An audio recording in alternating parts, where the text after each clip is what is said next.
I was a radical when I was a youngster. Oh my God, Mike, you did something that happens in Hollywood, but it happened to you.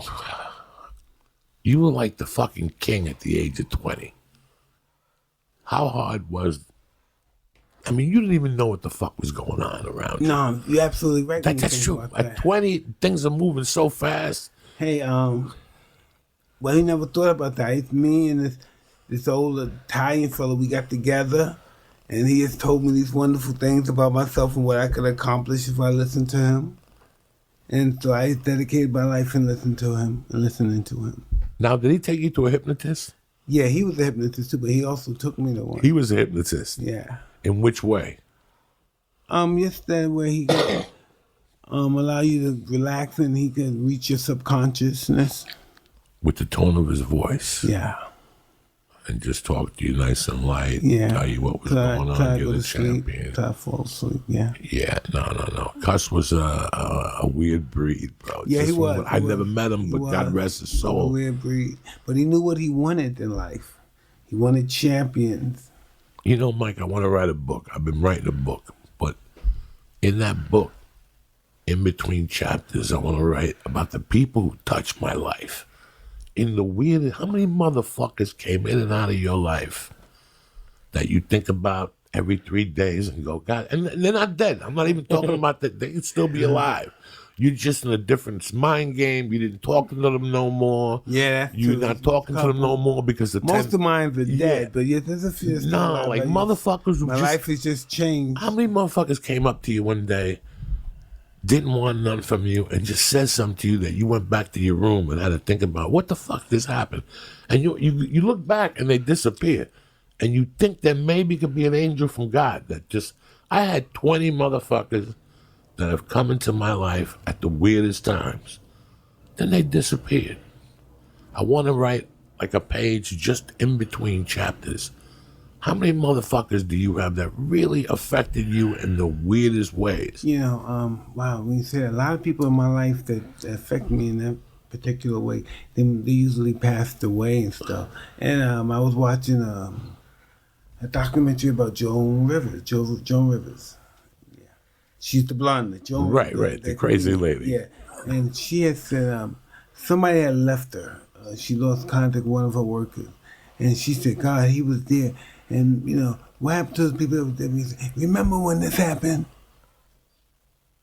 They're not there no more. It's weird. I'm not even talking. Like, I got a guy that lives in Pismo Beach.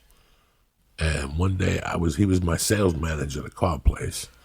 And he was trying to egg me on. I think it's time for you to do comedy. I'm like, stop it, dog. I ain't no fucking comedian. I'm a criminal car salesman. I barely keep it together. Nah, you good, man. I didn't know this at this time. I didn't know this. And one day I sold the car that night late, and they were washing it the next morning.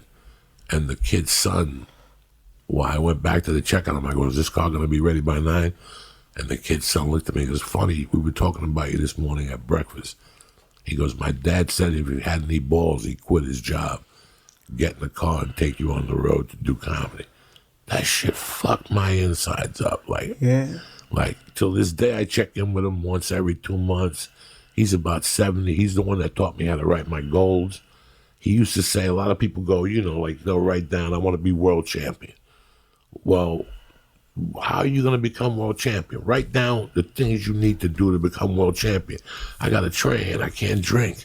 I got to stay away from these people. And he would make you write weekly goals, daily goals. Like when you went in there and every day, he wouldn't let you talk to a customer until you write down your goals for the week. I'm going to sell 2 cars today. I'm going to call 10 people on the phone. I'm going to talk to 8 people face to face. I'm going to have a good attitude. You got to hand it to him. He ain't dead, but I never forgot that lesson. He came into my life. You ever talk to him? Yeah. We still talk. I talk to the kids online. The one kid shares his birthday with me, so I wished him happy birthday. Sure, I don't forget nobody, Mike, that came into my life like an angel. My prison counselor, redneck motherfucking Mike. Mike, the first day I sat down, like I wanted to, you know when you just get off the bus when you go to prison and they unshackle you and they give you the fucking towel and your sheets and then you go to the room and some motherfucker comes in and says, Tyson, counsel wants to see you in room 4. And you got to go in there, and before you even sit down, Mike, before I even sat down, he goes, oh, before you sit down, I want to tell you something. I don't like spics, niggas, and Jews. So I don't like you already. Mike, that was how the conversation opened. Man. I'm going in there with personality, like, nah, you know. Fuck that, nigga. They said, fuck that. No. He said to me, did you ever get sit down? No, he goes, don't even sit down. I don't like these type of minorities. I'm not crazy about Chinese people. Like, he was a redneck with a military hairdo. I'm not crazy. And he goes, I read over your report. You got here by a skin of your fucking mother's cunt. And then he goes, you're dismissed. And before I hit the door, he goes, you ever get hepatitis C? Or something. It was either hepatitis or some other disease. I go, no. He goes, report to the kitchen. You got a job. Get the fuck out of my sight.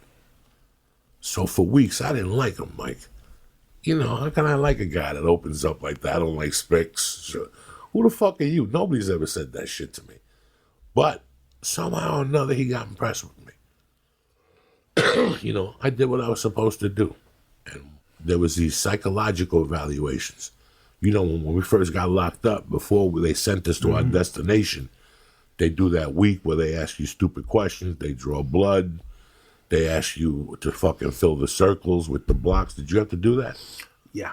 A whole week. And then you say, what does this look like? They say, what does this look like? What does this look like? Yes. Well, at the end of that... I've been doing it all my life. Yeah. Well, if it's 2 PM and you ain't high, go fuck yourself. Get out of my face. I want you around me like I want cancer in my ball sack. You know what I'm saying? You're gonna come around here looking at me with your fucking wide eyes, thinking that, you know, I'm gonna reform. Go fuck yourself. My morning starts at 5:30 a.m. Either you're there or you're square. You know what I'm saying?